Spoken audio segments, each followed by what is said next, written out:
વિદ્યાર્થી મિત્રો, ધોરણ 10 ગણિત પ્રકરણ 1 વાસ્તવિક સંખ્યાઓ. હવે એમાં આપણે સ્વાધ્યાય 1.1 1.2 જોઈ ગયા. હવે આગળ અસમય સંખ્યા, ત્યારબાદ પ્રમેય 1.3 અને 1.4 જોઈશું. સૌથી પહેલા અસમય સંખ્યા. અસમય સંખ્યા સમજીએ પહેલા સમય સંખ્યા આપણે યાદ કરી લઈએ. આપણે સમય સંખ્યા કોને કહીએ છીએ? તો સમય સંખ્યા છે જેને આપણે p upon q વડે દર્શાવીએ છીએ, જ્યાં p પૂર્ણાંક સંખ્યા છે અને q છે એ શૂન્યેતર પૂર્ણાંક છે. શૂન્યેતર પૂર્ણાંક એટલે એનો અર્થ એ થાય પૂર્ણાંક સંખ્યા ખરી પણ શૂન્ય સિવાયની, એટલે એ ધન હોય અથવા ઋણ હોય. જ્યારે આ જે p છે જેને આપણે અંશ કહીએ છીએ એ પૂર્ણાંક છે, એટલે ધન પણ હોઈ શકે, ઋણ પણ હોઈ શકે, શૂન્ય પણ હોઈ શકે. અને q જેને આપણે છેદ કહીએ છીએ એ શૂન્યેતર પૂર્ણાંક છે, એટલે કે ધન હોય અથવા તો ઋણ સંખ્યા હોય, ઋણ પૂર્ણાંક હોય, પણ શૂન્ય ન હોય. કારણ કે આપણે જાણીએ છીએ કે સંખ્યા ક્યારેય કોઈ પણ સંખ્યાનો છેદ શૂન્ય ન હોય, અને છેદ શૂન્ય હોય એવી કોઈ સંખ્યાનું અસ્તિત્વ નથી. એટલે આપણે અહીંયા જે સમય સંખ્યા છે એ સમય સંખ્યાને આપણે p upon q વડે દર્શાવીએ છીએ, જ્યાં p પૂર્ણાંક છે અને q શૂન્યેતર પૂર્ણાંક છે. તો એને સમય સંખ્યા કહીએ છીએ. જેમ કે 1/3 -4/7 0.08 -3.1/5 0 10 -12. આ બધી સંખ્યાઓ જેમાં ધન પૂર્ણાંક છે, ઋણ પૂર્ણાંક છે, શૂન્ય છે.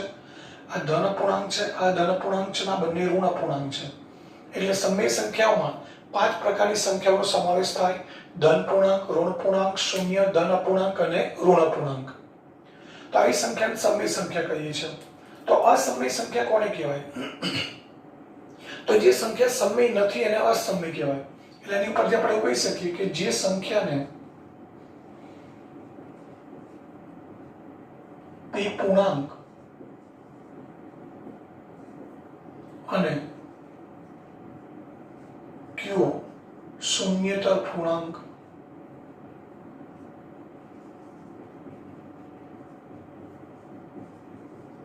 હોય તેવા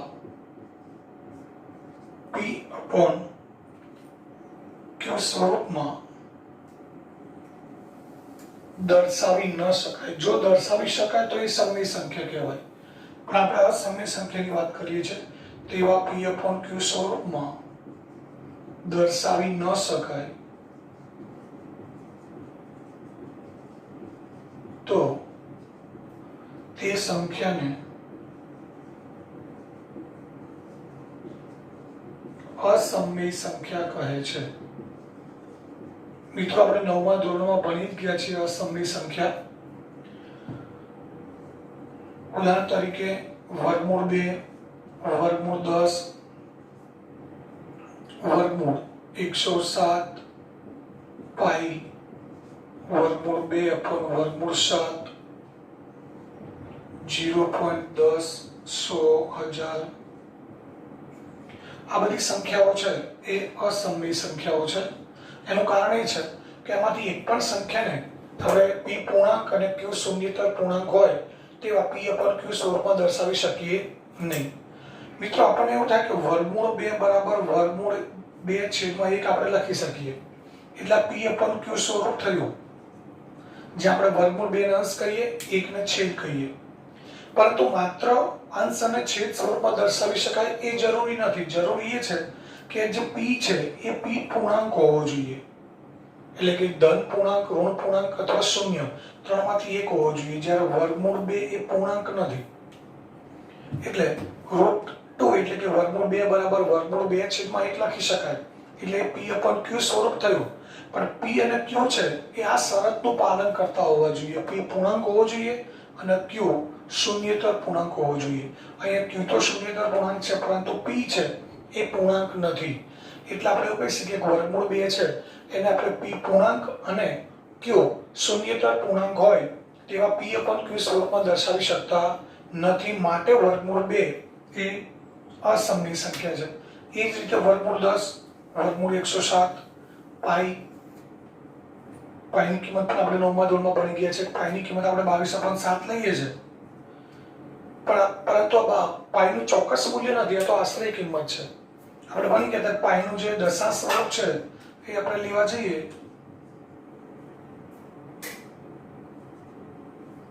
તો આ રીતે અનંત અનાવૃત દશાંશ મળે છે, જે આપણે 9મા ધોરણમાં ભણી ગયા હતા. એટલે આ અસમય સંખ્યા છે.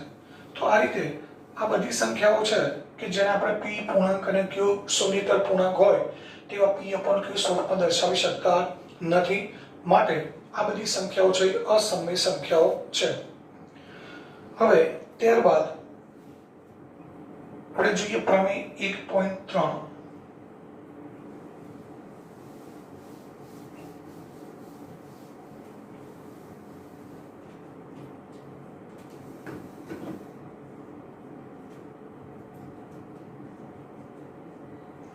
પ્રમેય 1.3 નું વિધાન છે કે ધારો કે p એક અવિભાજ્ય સંખ્યા છે. p એ એક અવિભાજ્ય સંખ્યા છે.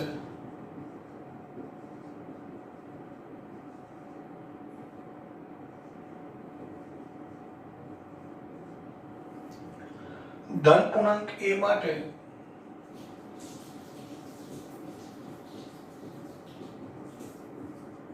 a સ્ક્વેર એ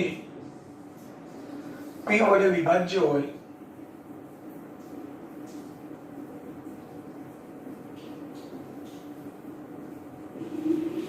તો એ પણ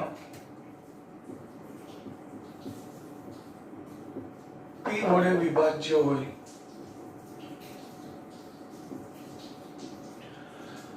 વિધાન છે ધારો કે p એક અવિભાજ્ય સંખ્યા છે.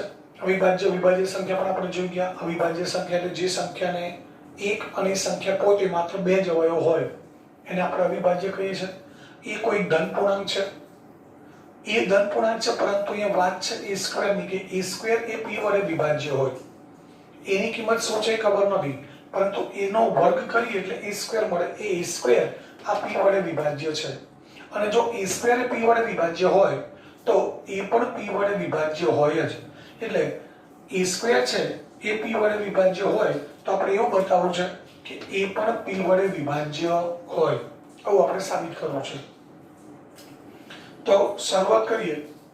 અહીંયા ધન પૂર્ણાંક a છે તો ધન પૂર્ણાંક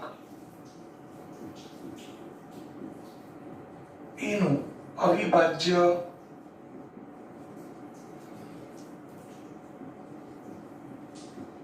અવયવોમાં, અથવા તો આપણે એવું કહી શકીએ કે અવિભાજ્ય અવયવોના ગુણાકાર સ્વરૂપે નીચે મુજબ દર્શાવી શકાય, અથવા તો અવિભાજ્ય અવયવોમાં અવયવીકરણ નીચે મુજબ છે. એ બરાબર p1 into p2 into p3 up to pn. આ a ના અવિભાજ્ય અવયવો છે p1 p2 p3 pn, એટલે p1 ગુણ્યા p2 ગુણ્યા p3 ગુણ્યા pn. અહીં p1 p2 p3 up to pn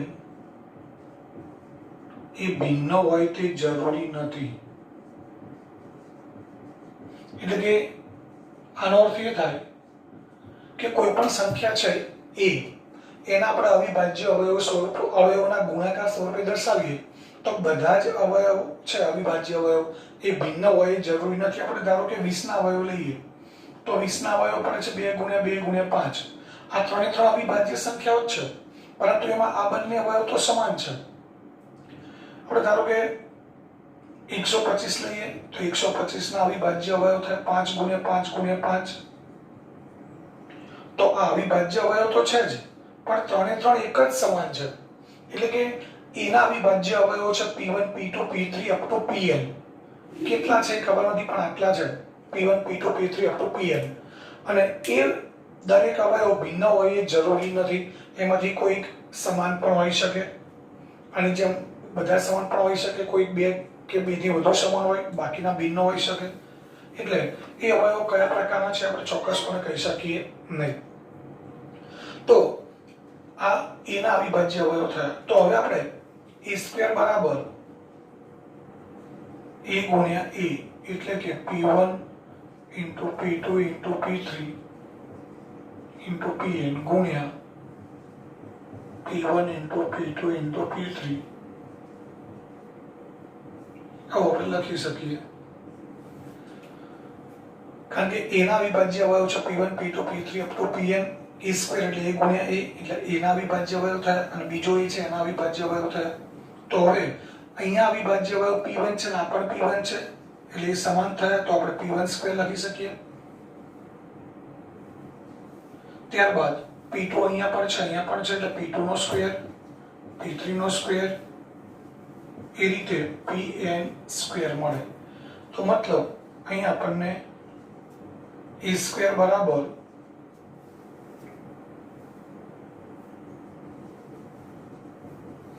p1² into p2² into p3² into pn² મળે છે.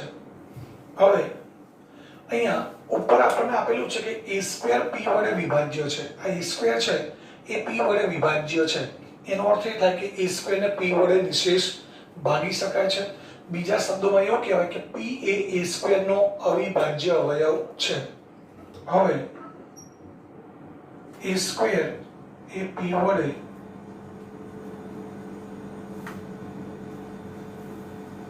વિભાજ્ય છે.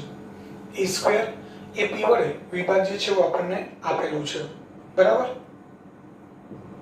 a² એ p વડે વિભાજ્ય છે. હવે a² ના અવિભાજ્ય અવયવ લઈએ આપણે.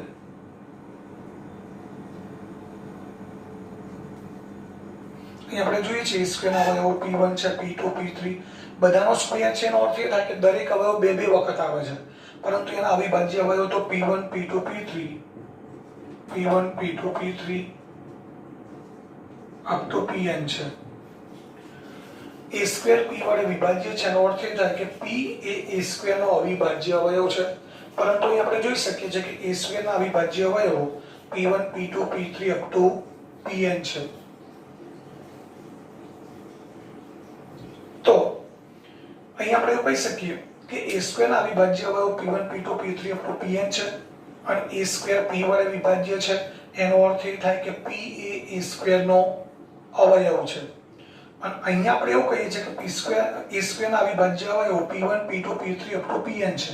તો એનો અર્થ એ થાય કે આ p છે એ p1 p2 p3 up to pn આમાંથી જ કોઈક એક અવયવ હોવો જોઈએ. મિત્રો ખાસ સમજો આ બે વિધાનો. a² એ p વડે વિભાજ્ય છે એટલે કે a² ને p વડે નિશેષ ભાગી શકાય છે. એટલે એનો અર્થ એ થાય કે p એ a² નો અવિભાજ્ય અવયવ છે. અને અહીંયા a² ના અવિભાજ્ય અવયવો આપણે જોઈ શકીએ છીએ p1 p2 p3 up to pn છે. એનો અર્થ એ થાય કે આ p a² ના અવિભાજ્ય અવયવો p1 p2 p3 up to pn પૈકી કોઈ એક હોવો જોઈએ. તો માટે આપણે લખી શકીએ કે માટે p A p1 p2 p3 up to pn પૈકી કોઈ એક અવયવ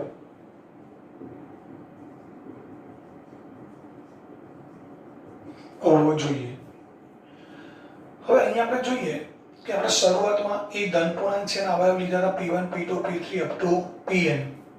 પરંતુ એ બરાબર p1 p2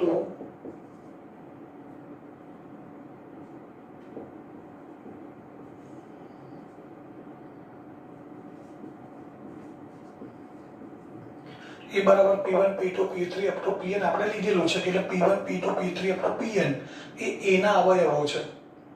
અને અહીં આપણે એ વાત કરી કે p A p1 p2 p3 up to pn પૈકી કોઈ એક છે. એનો અર્થ એ થાય કે આમાંથી કોઈ એક p છે. તો એનો અર્થ એ થાય કે p પણ a નો અવયવ છે. આથી કહી શકાય કે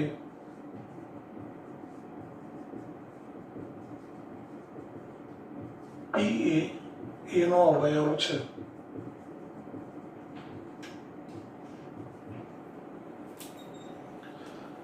મિત્રો ફરી એકવાર આટલું જોઈ લઈએ. આપણે એવું સાબિત કર્યું કે a સ્ક્વેર p વડે વિભાજ્ય છે એટલે p a સ્ક્વેર નો અવયવ છે. a સ્ક્વેર ના અવિભાજ્ય અવયવો p1 p2 p3 up to pn છે. એટલે એનો અર્થ એ થાય કે p1 p2 p3 up to pn આ જે a સ્ક્વેર ના અવયવ છે એમાંથી જ કોઈ એક અવયવ p છે. એટલે કે p A p1 p2 p3 up to pn પૈકી કોઈ એક અવયવ હોવો જોઈએ. અને p1 p2 p3 up to pn A a ના અવયવો છે, અવિભાજ્ય અવયવ છે. તો આથી કહી શકાય કે p પણ a નો અવયવ છે. એકવાર ફરી ફટાફટ સમજાવી દઉં છું. અહીંયા p એક અવિભાજ્ય સંખ્યા છે. ધન પૂર્ણાંક a માટે a સ્ક્વેર એ p વડે વિભાજ્ય છે. તો આપણે એવું સાબિત કરવું છે કે a પણ p વડે વિભાજ્ય છે. તો a ધન પૂર્ણાંક છે, એના અવિભાજ્ય અવયવ આપણે લઈએ p1 p2 p1 p2 p3 up to pn. અહીં p1 p2 p3 up to pn એ ભિન્ન હોય એ જરૂરી નથી. a સ્ક્વેર લઈએ કારણ કે આપણે a સ્ક્વેર ની વાત કરી છે. a સ્ક્વેર બરાબર a ગુણ્યા a એટલે p1 ગુણ્યા p2 ગુણ્યા p3 up to pn ગુણ્યા p1 ગુણ્યા p2 ગુણ્યા p3 ગુણ્યા up to pn. ગુણાકાર કરીએ તો a સ્ક્વેર બરાબર p1 બે વખત આવે છે એટલે p1 સ્ક્વેર ગુણ્યા p2 સ્ક્વેર ગુણ્યા p3 square up to pn square. હવે a સ્ક્વેર એ p વડે વિભાજ્ય છે એવું આપણને આપેલું છે. એટલે a સ્ક્વેર p વડે વિભાજ્ય છે એનો અર્થ p એ a સ્ક્વેર નો અવિભાજ્ય અવયવ છે. અને a સ્ક્વેર ના અવિભાજ્ય અવયવ મળે છે અહીંયા p1 p2 p3 up to pn. એનો અર્થ એ થાય કે p A p1 p2 p3 up to pn પૈકીનો કોઈ એક અવયવ હોવો જોઈએ. અને p1 p2 p3 p1 p2 p3 up to pn A a ના અવયવો છે એવું આપણે લીધેલું છે. અને આ પૈકી કોઈ એક અવયવ p છે તો એનો અર્થ એ થાય કે p પણ a નો અવિભાજ્ય અવયવ છે. તો આ રીતે આપણે પ્રમેય 1.3 સાબિત કરી શકીએ. હવે ત્યારબાદ પ્રમેય 1.4 જોઈએ.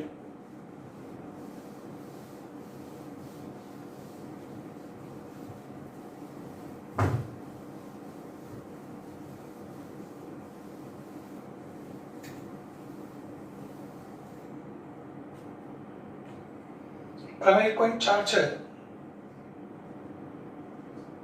√2 એ અસમય છે એવું આપણે સાબિત કરવું છે.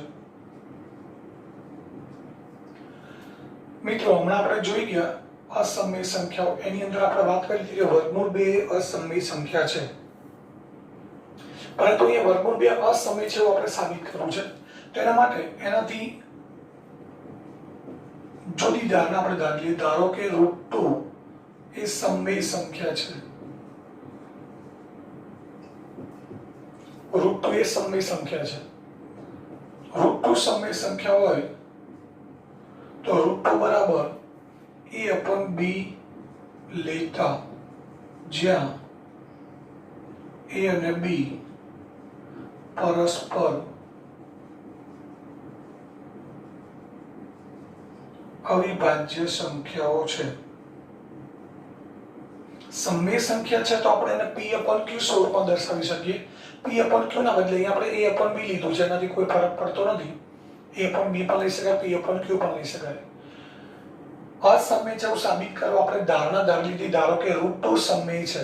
સમય છે તો આપણે એને a/b સ્વરૂપમાં દર્શાવી શકીએ.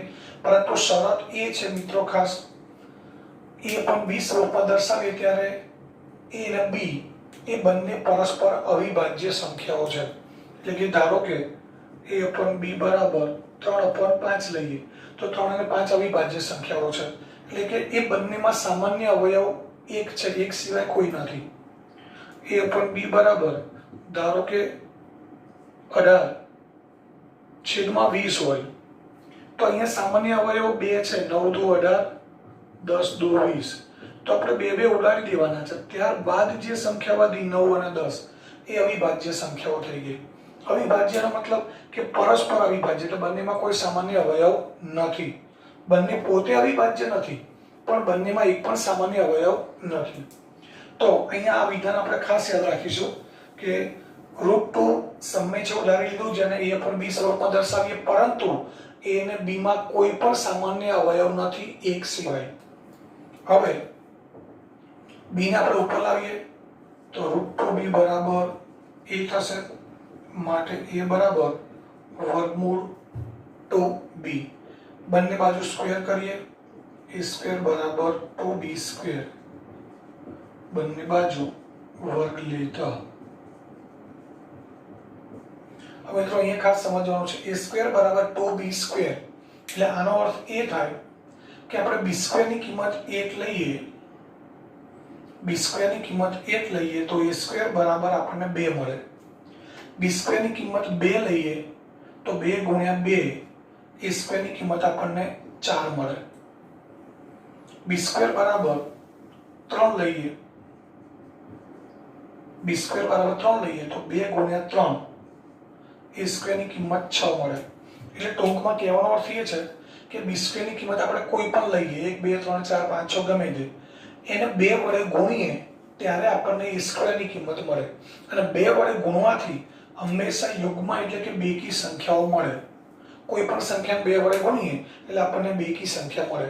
એટલે એનો અર્થ એ થાય કે a સ્ક્વેર ની કિંમત 2 4 6 8 10 12 પૈકી કોઈ પણ હોઈ શકે. અને 2 4 6 8 10 12 આ બધા જ 2 ના અવયવી છે, એ આપણે જાણીએ છીએ. 2 વડે ગુણવાથી મળતી બધી જ સંખ્યાઓ છે એને આપણે 2 ના અવયવી કહીએ છીએ. અને 2 ના અવયવી એટલે કે 2 4 6 એ કોની કિંમત છે? a સ્ક્વેર ની કિંમત છે. એનો અર્થ એ થાય કે a સ્ક્વેર એ 2 નો અવયવી છે. અને a સ્ક્વેર 2 નો અવયવી છે તો 2 એ a સ્ક્વેર નો અવયવ છે. ધારો કે a સ્ક્વેર બરાબર આપણે 4 લઈએ છીએ, a સ્ક્વેર ની કિંમત 4 લઈએ, આમાંથી કોઈ પણ હોઈ શકે, 2 4 6 8 10 કોઈ પણ a સ્ક્વેર ની કિંમત હોઈ શકે. a સ્ક્વેર બરાબર 4 લઈએ તો 4 ને આપણે 2 વડે ભાગી શકીએ છીએ. એટલે 2 એ 4 નો અવયવ છે અને 4 નો અવયવ છે તો પછી 2 a સ્ક્વેર નો પણ અવયવ છે. મિત્રો અહીંથી ખાસ સમજજો, આ ઉદાહરણ લઈને એટલા માટે સમજાવું છું કે a સ્ક્વેર બરાબર 2b સ્ક્વેર, એનો અર્થ એ થાય કે a સ્ક્વેર ની કિંમત 2 ના ગુણાંકમાં એટલે કે 2 નો અવયવી જ મળવાનો છે, કોઈ પણ હોઈ શકે. અને 2 નો અવયવી હોય તો એ a સ્ક્વેર એ 2 નો અવયવી છે, તેનો અર્થ એ થાય કે 2 એ a સ્ક્વેર નો અવયવ છે એવું કહી શકાય. આમાંથી તમે ધારો કે a સ્ક્વેર બરાબર આપણે 26 લઈએ તો 26 ને પણ 2 વડે ભાગી શકાય છે. એટલે 2 એ 26 નો અવયવ છે. અને 2 26 નો અવયવ છે તો 2 a સ્ક્વેર નો પણ અવયવ છે. તો માટે આના પરથી આપણે એવું કહી શકીએ a સ્ક્વેર બરાબર 2b સ્ક્વેર, આની પરથી એવું કહી શકાય કે 2 એ a સ્ક્વેર નો અવયવ છે. માટે પ્રમેય 1.3 મુજબ 2 એ નો પણ અવયવ છે. મિત્રો પ્રમેય 1.3 આપણે જોઈ ગયા કે a સ્ક્વેર p વડે વિભાજ્ય હોય એટલે કે p a સ્ક્વેર નો અવયવ હોય તો p a નો પણ અવયવ હોય. એટલે એવી જ વાત થઈ અહીંયા. 2 a સ્ક્વેર નો અવયવ છે તો પ્રમેય 1.3 મુજબ 2 a સ્ક્વેર નું વર્ગમૂળ લઈએ તો a મળે. એટલે 2 એ નો પણ અવયવ છે. હવે ફરીથી મિત્રો આગળ જે ચર્ચા કરી એનો ઊંડો આપણે વિચારવાનું છે. 2 a નો અવયવ છે તો a એ 2 નો અવયવી થાય. 2 a નો અવયવ ત્યારે જ કહેવાય કે a ની કિંમત 2 4 6 8 10 12 20 કોઈ પણ હોઈ શકે, તો જ 2 એ a નો અવયવ છે. અને a ની કિંમત જો 2 4 6 8 10 12 કોઈ પણ હોય તો એનો અર્થ એ થાય કે a એ 2 નો અવયવી છે. આથી કોઈક પૂર્ણાંક c માટે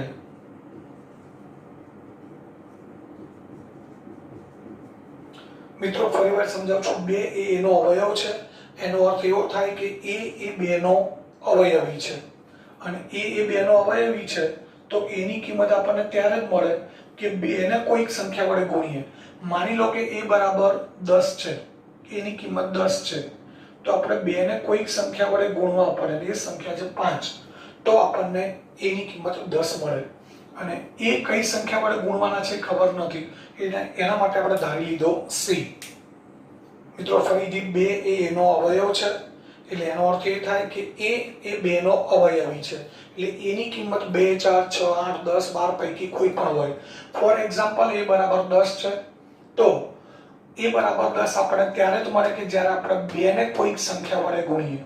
એ કઈ સંખ્યા વડે ગુણવાના એ આપણને ખબર નથી, કારણ કે a ની કિંમત શું છે જાણતા નથી આપણે. જો a બરાબર ધારો કે 24 છે તો આપણે 2 ને કોઈક સંખ્યા વડે ગુણવા પડે, એ સંખ્યા મળે આપણને 12. એટલે કે એની કિંમત 24 હોય તો 2 ને આપણે 12 વડે ગુણીએ ત્યારે આપણને એની કિંમત મળે. એટલે ટૂંકમાં 2 ને કોઈક સંખ્યા વડે ગુણીએ ત્યારે આપણને એ મળે. તો એ સંખ્યા આપણે જાણતા નથી એટલે એ સંખ્યા આપણે ધારી લીધી c. એટલે ધારો કે કોઈ પૂર્ણાંક c માટે a બરાબર 2c. હવે બંને બાજુ વર્ગ કરીએ તો a² બરાબર 4c². હવે મિત્રો અહીંયા a² બરાબર 2b² છે. a² ની કિંમત અહીંયા મૂકીએ, a² બરાબર 2b² મૂકી દઈએ, 2b² બરાબર 4c². 2 વડે ભાગી દઈએ, b² બરાબર 2 વડે ભાગીએ એટલે ડાયરેક્ટ લખી દઈએ 2c². હવે આના જેવું થયું, અહીંયા a² બરાબર 2b² હતા એટલે આપણે એવું કહ્યું હતું કે 2 એ a² નો અવયવ છે. તો અહીંયા b² બરાબર 2c² છે. એટલે એનો અર્થ એ થાય કે b² ની કિંમત આપણને ત્યારે જ મળે કે જ્યારે c² ની કિંમતને 2 વડે ગુણીએ. અહીં તમને સમજાયું હતું એમ, c² ની કિંમત 1 હોય તો b² 2 મળશે, c² 2 હોય તો a² 4 મળશે, c² 3 હોય તો b² 6 મળશે. એટલે એનો અર્થ એ થાય કે b² ની કિંમત 2 4 6 8 10 12 આવી મળશે. અને આ બધા જ 2 ના અવયવીઓ છે. એનો અર્થ એ થાય કે b² એ 2 નો અવયવી છે અને b² 2 નો અવયવી હોય તો 2 એ b² નો અવયવ છે. તો માટે આથી 2 એ b² નો અવયવ છે. આની જેમ જ 2 એ a² નો અવયવ હતો, અહીંયા 2 એ b² નો અવયવ છે. તો પ્રમેય 1.3 મુજબ 2 જો b² નો અવયવ હોય તો 2 એ b નો પણ અવયવ હોય.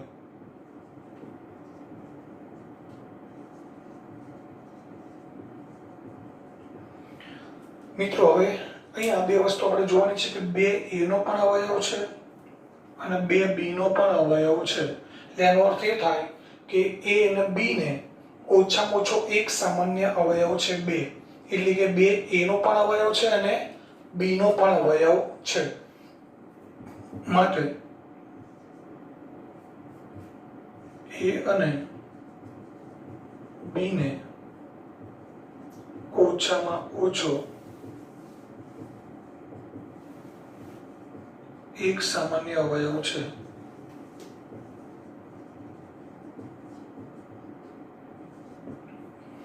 હવે અહીં આપણે વાત કરી કે a અને b પરસ્પર અવિભાજ્ય સંખ્યાઓ છે.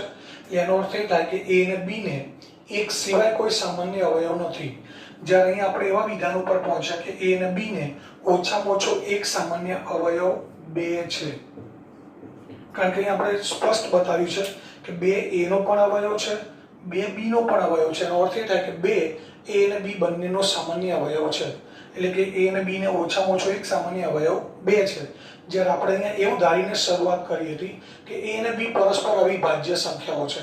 એટલે કે a અને b ને એક સિવાય કોઈ સામાન્ય અવયવ નથી. એટલે આપણે કહી શકીએ કે જે આપણી ધારણાથી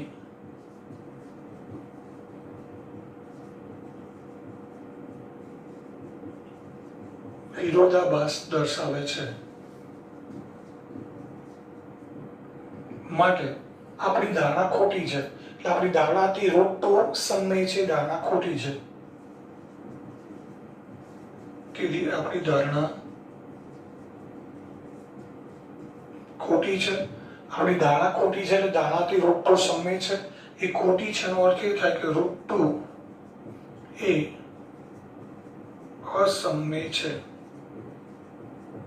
હવે આપણે સાબિત કરી શકીએ. તો આ રીતે આપણે 1.4 સાબિત કરવાનું છે. આ જ રીતે આવી બીજી સંખ્યાઓ પણ √3 √5 અસમય છે આપણે સાબિત કરવાનું હોય છે. મિત્રો ફરી એકવાર સમજાવું છું. √2 અસમય સંખ્યા છે એવું સાબિત કરવા માટે આપણે શરૂઆત કરી, ધારણા ઉલટી ધારી છે. આપણે અસમય છે એવું સાબિત કરવા માટે ધારણા ધારી છે √2 સમય છે. સમય છે તો એને a/b સ્વરૂપે દર્શાવી શકાય. a અને b ના બદલે p/q પણ લઈ શકાય. પરંતુ શરત એ છે કે a અને b આ બંને સંખ્યાઓ છે એ પરસ્પર અવિભાજ્ય સંખ્યાઓ છે. એટલે એનો અર્થ એ થાય કે આ બંનેમાં એક સિવાય કોઈ સામાન્ય અવયવ હોવો જોઈએ નહીં. હવે b ને આપણે ઉપર લઈ ગયા એટલે √2b બરાબર a, એને આગળ મૂકી દીધું તો જમણી બાજુ લઈ ગયા, બંને બાજુ સ્ક્વેર કરીએ તો a² બરાબર 2b². મિત્રો આનો અર્થ ખાસ સમજવાનો છે. a² બરાબર 2b². એનો અર્થ એ થાય કે a² ની કિંમત આપણને ત્યારે જ મળે કે જ્યારે b² ને 2 વડે ગુણીએ. એટલે b² ની કિંમત કોઈ પણ હોય, આપણે એને 2 વડે ગુણીએ એટલે આપણને યુગ્મ સંખ્યા મળશે, એટલે કે બેકી સંખ્યા મળશે, જે તમને ઉદાહરણ લઈ સમજાયું. એટલે કે a² ની કિંમત 2 4 6 8 10 12 પૈકી કોઈ પણ હોઈ શકે, યુગ્મ સંખ્યા પૈકી કોઈ પણ હોય. અને એ 2 4 6 8 10 12 એ બધા જ 2 ના અવયવી છે. એનો અર્થ a² એ 2 નો અવયવી છે, a² 2 નો અવયવી છે તો 2 એ a² નો અવયવ છે. 2 એ a² નો અવયવ હોય તો આપણે પ્રમેય 1.3 જોઈ ગયા કે 2 એ a નો પણ અવયવ હોય. a² નો અવયવ છે 2 તો 2 એ a નો પણ અવયવ છે. 2 a નો અવયવ છે તો હવે ઊંધું વિચારીએ, a એ 2 નો અવયવી છે, a 2 નો અવયવ છે તો a 2 નો અવયવી છે, અને a એ 2 નો અવયવી છે તો એનો અર્થ એ થાય કે a ની કિંમત આપણને ત્યારે જ મળે કે જ્યારે 2 ને કોઈક સંખ્યા વડે ગુણીએ. a 2 નો અવયવી છે તો a ની કિંમત આપણને ત્યારે જ મળે કે જ્યારે 2 ને કોઈક સંખ્યા વડે ગુણીએ. એટલે કે a બરાબર 10 હોય તો આપણે 2 ને 5 વડે ગુણીએ તો a મળે. a બરાબર 50 હોય તો 2 ને 25 વડે ગુણીએ ત્યારે a મળે. એનો અર્થ એ થાય કે 2 ને કોઈક સંખ્યા વડે ગુણીએ ત્યારે આપણને a મળશે. એ સંખ્યા કઈ છે આપણે જાણતા નથી, અને એ સંખ્યા આપણે ધારી લીધી c. એટલે કોઈ પૂર્ણાંક c માટે આપણે a બરાબર 2c લખી શકીએ. હવે બંને બાજુ વર્ગ કરીએ તો a² બરાબર 4c². પરંતુ અહીંયા a² બરાબર 2b² છે. અહીં આપણે લખીશું a² ની કિંમત મુકતા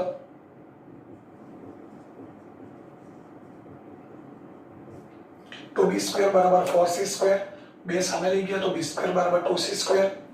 b² બરાબર 2c² મતલબ એ થાય b² ની કિંમત ત્યારે જ મળે કે c² ને આપણે 2 વડે ગુણીએ. એટલે c² ની કિંમત કોઈ પણ હોય અને 2 વડે ગુણીએ એટલે આપણને બેકી સંખ્યા યુગ્મ સંખ્યા મળે. અને એ બેકી સંખ્યા એટલે કે b² ની કિંમત જે બેકી સંખ્યા મળે એ 2 નો અવયવી છે. એટલે b² 2 નો અવયવી છે તો 2 b² નો અવયવ છે. અને પ્રમેય 1.3 મુજબ 2 એ b નો પણ અવયવ હોય તો 2 a નો પણ અવયવ છે અને 2 b નો પણ અવયવ છે. આનો અર્થ એ થાય a અને b ને ઓછામાં ઓછો એક સામાન્ય અવયવ 2 છે.